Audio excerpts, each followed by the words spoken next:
This is Joyce Herrington from ODC872, Dr. Barrington's class from CTU. Today we're going to discuss McKinsey's 7S Change Management Model.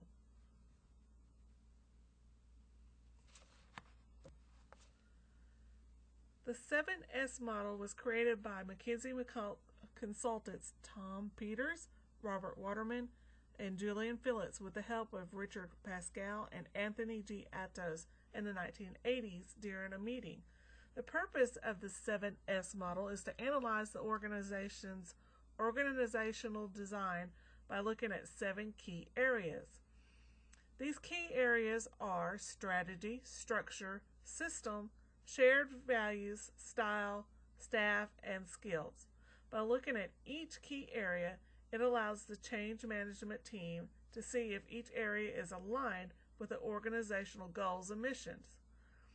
Even though this model is almost 40 years old, organizations still use it to help perform change within the organization.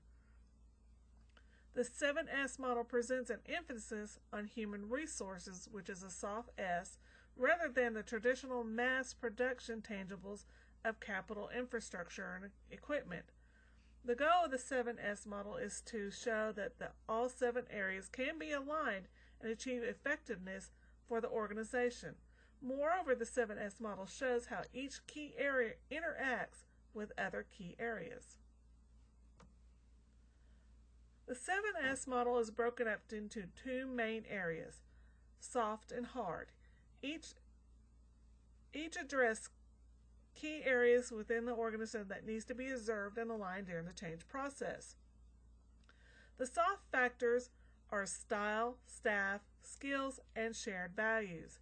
These areas are hard for management to manage, but are the foundation of the organization and key to staying competitive. The soft factors is an area that human resource develops and observes throughout the organization. The skill area deals with the ability of the individuals within the organization. The staff area is the individuals within the organization and the organization needs, and if the organization needs more individuals to help with new product lines. This would mean recruiting, training, motivating, and rewarding. The style area addresses upper management and how he or she runs the organization. This management styles includes how management interacts with individuals at the lower end, how he or she reacts to pressure, or how he or she presents himself within the organization and outside in public. Lastly, shared values area is the center of the McKinsey 7S model. Shared values is the behaviors of the individuals within the organization and the organization actions. The hard factors are strategy, structure, and systems.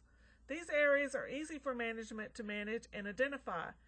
The strategy area is the blueprint of how the organization will be ran. This blueprint allows the organization to develop plans and stay competitive within the industry. The structure area addresses the different divisions within the organization and how each division is ran. The system area is the process and procedures of the organization. Systems include the daily activities of the organization and how decisions are made within the activities.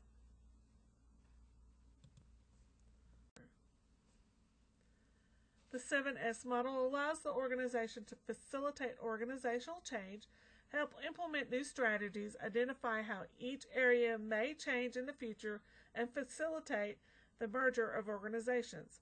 The 7S model has 5 steps. The first step is to identify the areas that are not effectively aligned. This process can be done by using a checklist. If management sees a gap, inconsistency, or weakness in the relationship of the key areas, then the change process should start. The second step is to determine the optimal organizational design. This step allows management to determine what the effective organizational design should be. This step is like an outline that helps management understand the correct alignment for the organization and putting a plan of action into place to get the alignment straight. For comparison, if you understand Luden's three-step process, this would be the first step, the unfreezing process. The third step is to decide where and what should be changed. This is an action plan where you put the desired direction of the organization into play and start your alignment process. The fourth step is to making necessary changes. This step is where the alignment process happens and is the most important step of the 7S model. If done correctly, the change process will go smoothly and have a positive effect within the organization. Done incorrectly, and it can have bad influences on the organization. Again, for comparison, this is Luden's last process, the changing process, the second step, not the last step. Sorry. The last step is a continuous review of the 7 S's.